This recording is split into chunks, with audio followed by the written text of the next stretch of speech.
Ao assumir, a ministra da Secretaria de Direitos Humanos, Maria do Rosário, falou da necessidade de uma comissão da verdade para pôr luz no período do governo militar.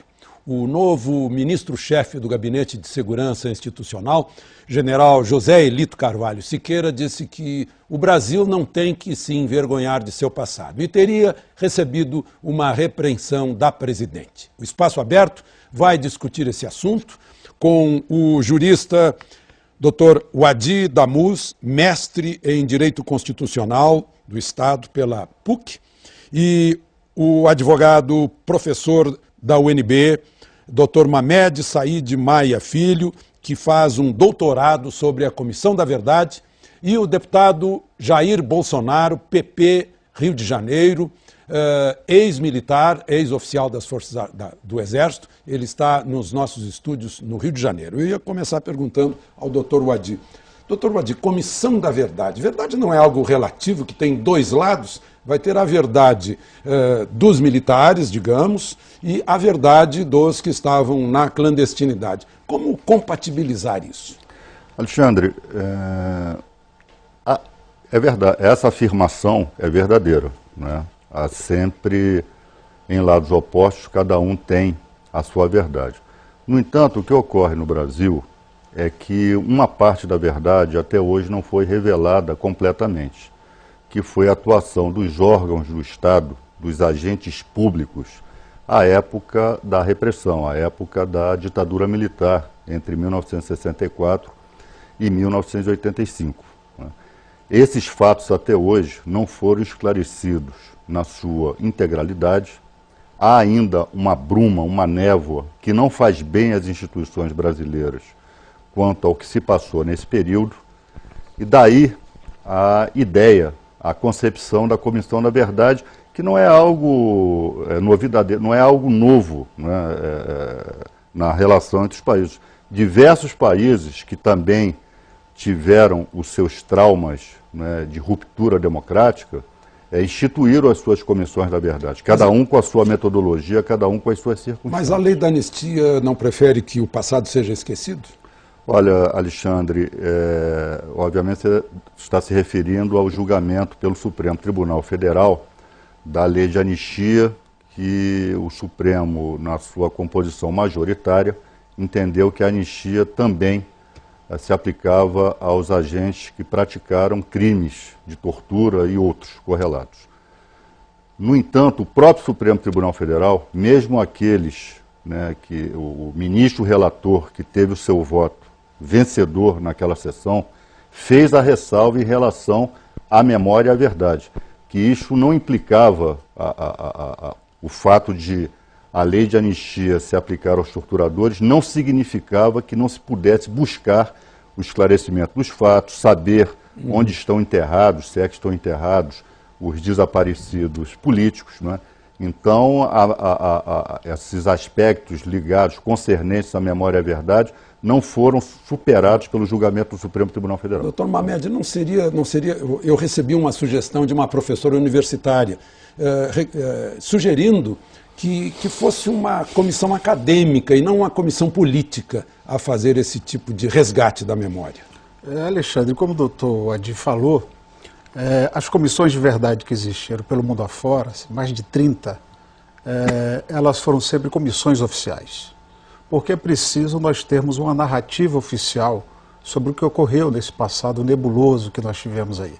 Eu creio que a reconciliação nacional, a pacificação da sociedade, ela só vai estar completa quando nós tivermos a plena revelação dos fatos.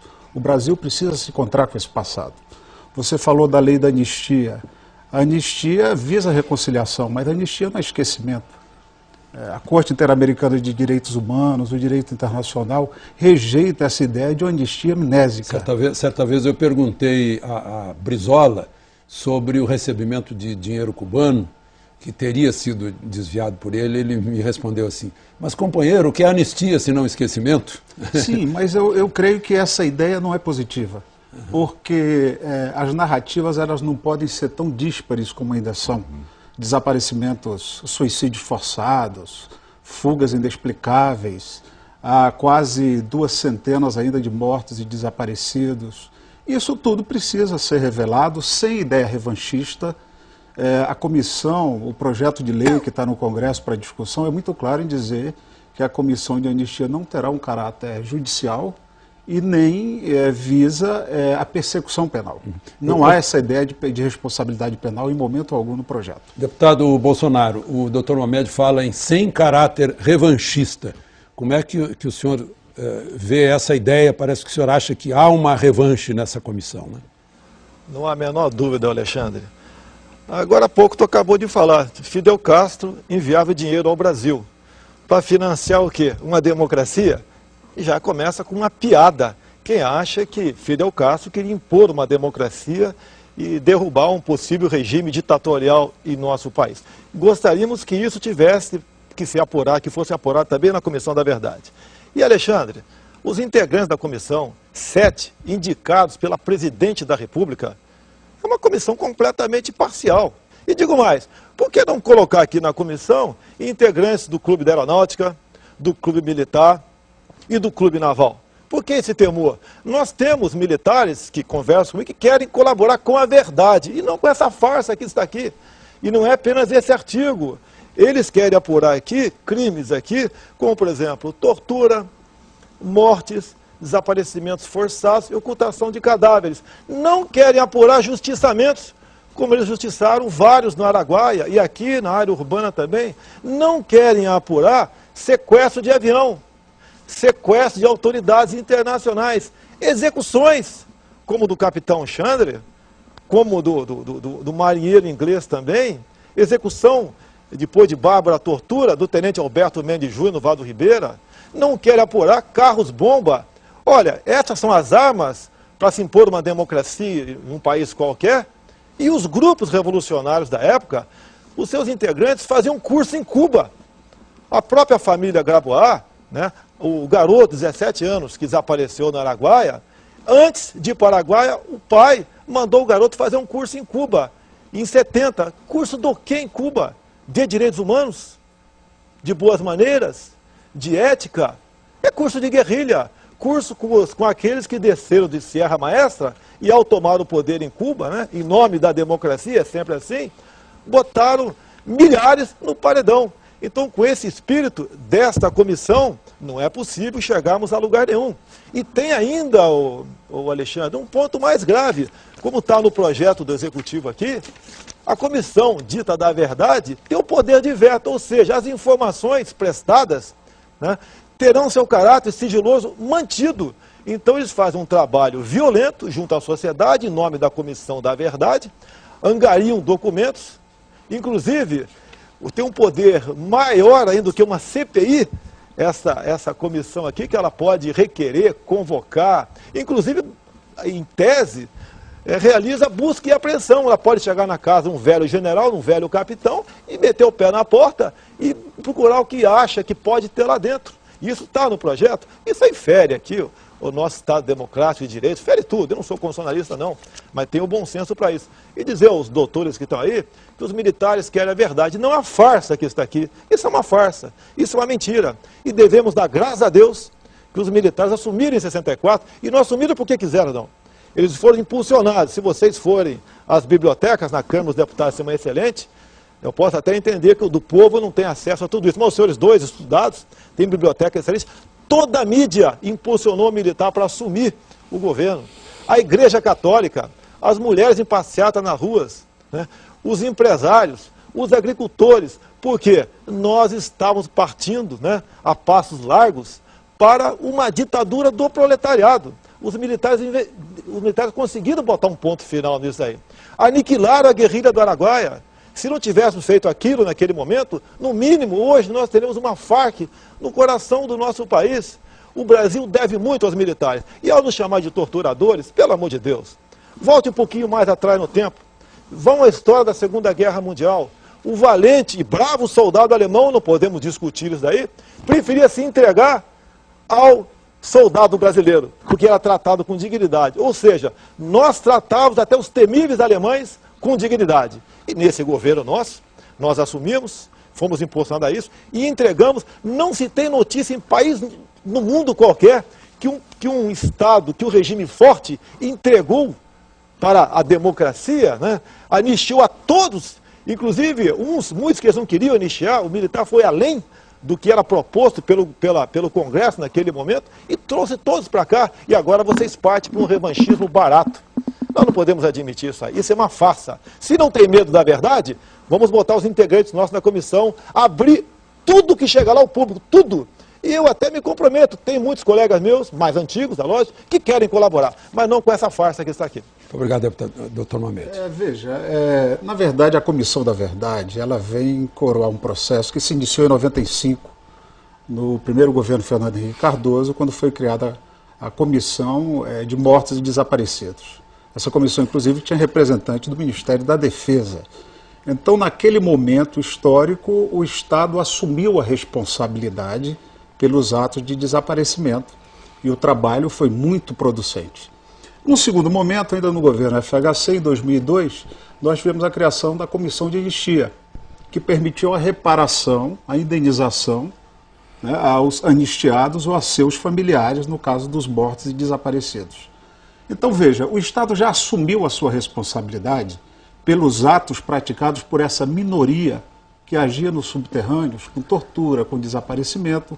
Quando o agente público ele pega um cidadão, ele tem que levá-lo a julgamento, não assumir isso a ele. Eu acho que essa é a questão que o deputado Bolsonaro levanta, que de um lado havia quem quisesse manter a ditadura militar e de outro lado havia quem quisesse implantar uma ditadura ao estilo cubano. Mas, Alexandre, eu acho falsa essa questão de querer confundir as Forças Armadas com esses atos nefastos que ocorreram de setores minoritários do regime. Não, inclusive porque tinha polícia civil, polícia militar. Outro dia eu estava lendo um depoimento do general Moraes Rego, que foi chefe do gabinete militar do presidente Geisel, e do general Otávio Costa, onde ele dizia exatamente isso.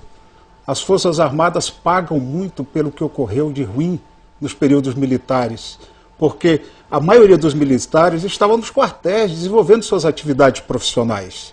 Mas essa minoria tenta trazer para a vala comum do DOI-CODE, dos órgãos de informação, que promoveram a tortura, graves violações aos direitos humanos, o conjunto das Forças Armadas. A tortura que continua até hoje, exato, num determinado meio policial. Porque hoje, por exemplo, o Exército ele já tem uma credibilidade, as Forças Armadas, que está sendo resgatada, diferente das polícias militares, que ainda tem muito que trabalhar, por conta dessas violações de direitos humanos que ainda ocorrem nesses setores policiais. Então, só para registrar, Alexandre, hoje a gente vê as Forças Armadas, por exemplo, envolvidas nesse projeto de sistema de fronteiras, no sentido de defender as nossas fronteiras, articulado com a questão da agricultura, da defesa dos índios, o Exército construindo estradas, hospitais nos rincões do país. Então, são as Forças Armadas se profissionalizando naquilo que é o seu papel básico, a defesa da pátria, e ao mesmo tempo a questão da segurança interna, de forma pontual, sem ferir a Constituição, como está ocorrendo no Rio de Janeiro. Última instância de Nós defesa não da lei da podemos jogar na vala comum dos torturadores,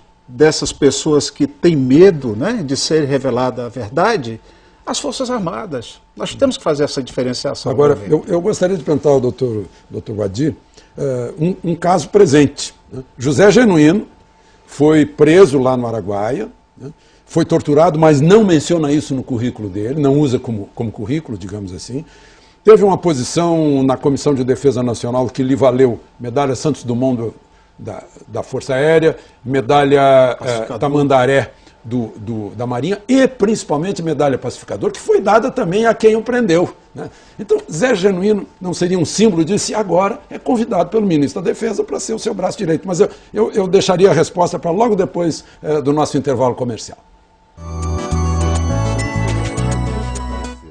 Doutor Wadi Damu, presidente da OAB do Rio de Janeiro, como é que o senhor vê o caso José Genuíno? Ele não é um símbolo da anistia? Verdade. Inclusive, o exemplo do Genuíno ilustra exatamente o que o professor acabou de sustentar aqui. Nós não podemos confundir a ação de terroristas do Estado, fardados naquela época, com a maioria... Mas essa parece que é a questão que o Bolsonaro levanta, porque só se fala no terrorismo do Estado e não se fala no terrorismo da clandestinidade. Alexandre, nós vemos que o deputado está muito bem informado. todos os fatos aí relatados por ele, né, foram fatos apurados dessa ou daquela maneira, muitas vezes, o nome de quem foi fuzilado lá, obtido sob ao tortura. Zé Pereira e por aí vai. E muitas informações obtidas sob tortura. Em relação, nenhum dos militantes, à época chamados de terroristas, né, pela ditadura militar, nenhum deles jogaram negou. uma bomba no aeroporto de Guararapes. Mas todos esses fatos são apurados. Sabe-se a autoria, sabe quem sequestrou o embaixador, sabe quem assaltou o banco, sabe quem Gabeira, fez a ação armada. ele falou sobre isso. Então, em relação a esses cidadãos que um dia se levantaram por suas razões, né, pegaram em armas, enfim, para derrubar um regime ditatorial, as ações dessas pessoas todas estão devidamente descritas, as autorias dos fatos que lhes são imputados, não há dúvida em relação a isso. Não há dúvida em relação a isso. Todo mundo sabe disso, inclusive isso foi relatado aqui. Agora, o que nós estamos tratando, e para apurar crimes praticados por cidadãos comuns, existe a polícia, existe o Poder Judiciário, existe o Ministério Público. Nós estamos tratando aqui, quando falamos de comissão da verdade, de crimes cometidos por agentes públicos, por agentes do Estado. Sem finalidade de policial ou judicial. O que a nação quer, apenas a história. O que se quer saber é o que aconteceu, em que circunstâncias essas pessoas desapareceram. E o que se quer fazer é justiça, não a justiça, meramente a justiça de penalizar quem praticou esses crimes, mas a justiça de dar uma sepultura digna a essas pessoas. Isso é um direito consuetudinário, isso é um direito da civilização, conquistado pela civilização. As pessoas terem uma sepultura digna, localizada, em que seus entes queridos possam lá colocar flores, possam lá fazer os seus ritos, enfim. Essas pessoas não têm esse direito, os familiares dessas pessoas, a eles, não foi dado esse direito porque esses seus entes queridos um dia desapareceram, sem deixar vestígios. Bolsonaro, se essa comissão tivesse os dois lados, o senhor concordaria com ela? Resgate da verdade com representantes dos dois lados. Sim, eu e os representantes, os presidentes de clubes militares, nós colaboraríamos, inclusive. Tem muito caso que não está esclarecido. Você pode ver, não vamos nem passar para hoje em dia.